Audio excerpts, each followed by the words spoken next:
cet homme avec une couleur de peau unique au monde.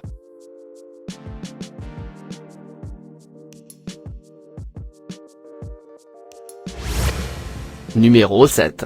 Choin Ross. Choin Ross, né le 10 mai 1991, est un mannequin, acteur et danseur américain bien connu pour être le premier afro-américain de sexe masculin atteint d'albinisme. Il a été présenté dans des campagnes photo-éditoriales dans des publications de mode, Italian Vogue, Id Magazine, entre autres. Né dans le Bronx, alors qu'il grandissait, Ross a été victime de beaucoup de discrimination en tant que personne atteinte d'albinisme. Mais il a été découvert sur YouTube et transmis à l'industrie de la mode en 2008. C'est maintenant un modèle réussi et exemplaire pour beaucoup.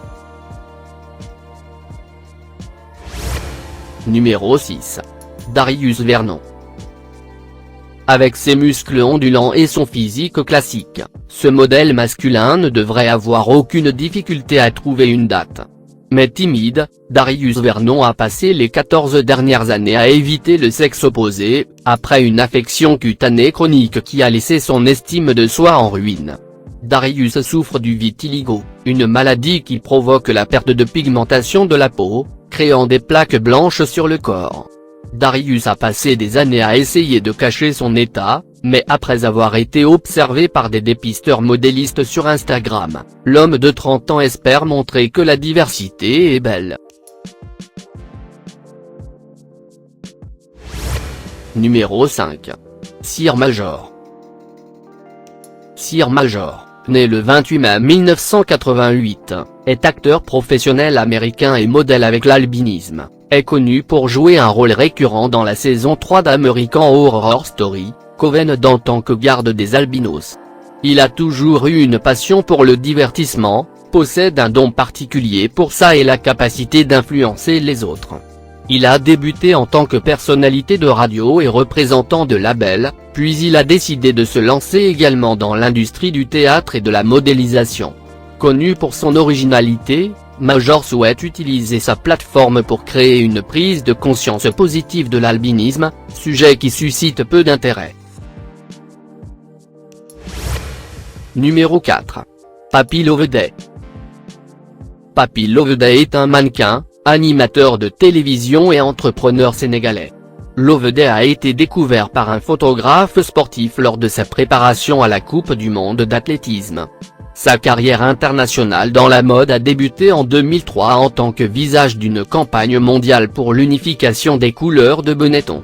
Son teint est attrayant, il est connu pour être l'un des hommes les plus noirs du monde. Depuis lors, Papy a été repéré sur la piste d'atterrissage pour des marques telles que John Galliano, Valentino, Gucci, Emporio Armani et bien d'autres.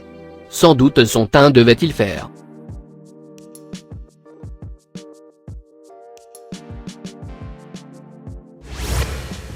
Numéro 3.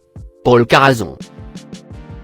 L'histoire de cet Américain aurait pu être drôle si cette transformation en grand schtroumpf n'était pas due à une vraie maladie irréversible. Et il s'appelle Paul Carazon.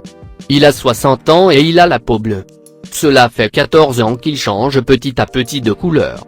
Il ne s'agit pas de maquillage, d'effets visuels ou de peinture.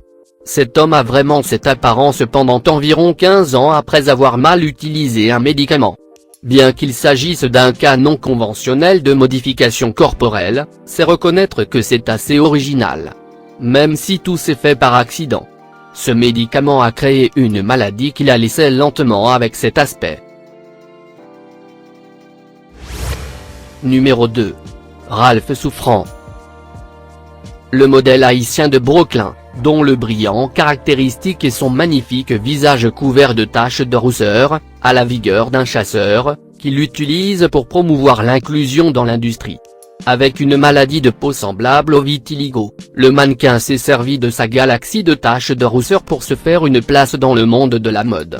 Souffrant a fait ses débuts en tant que mannequin lors de la saison 3 de Yeezy, où l'équipe de Kanye West l'a lui-même choisi parmi une sélection de casting de plus de 1000 modèles.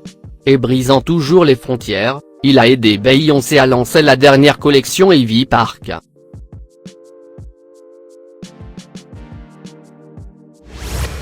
Numéro 1. Stephen Thompson. Il s'agit de Stephen Thompson, le beau modèle américain qui se caractérise par sa couleur de peau unique. Bien que beaucoup pensent qu'il est photographié, en réalité, il est gris et il a été calqué sur de nombreuses marques importantes. Il n'a jamais rêvé de devenir mannequin, mais il a été découvert par un photographe professionnel et a été surpris, sachant qu'il avait un avenir. Mannequin depuis les années 90, Stephen Thompson compte parmi ceux qui ont apporté un peu de singularité et de différence dans la mode masculine. Son teint particulier le faisait réussir et arriver là où il se trouvait.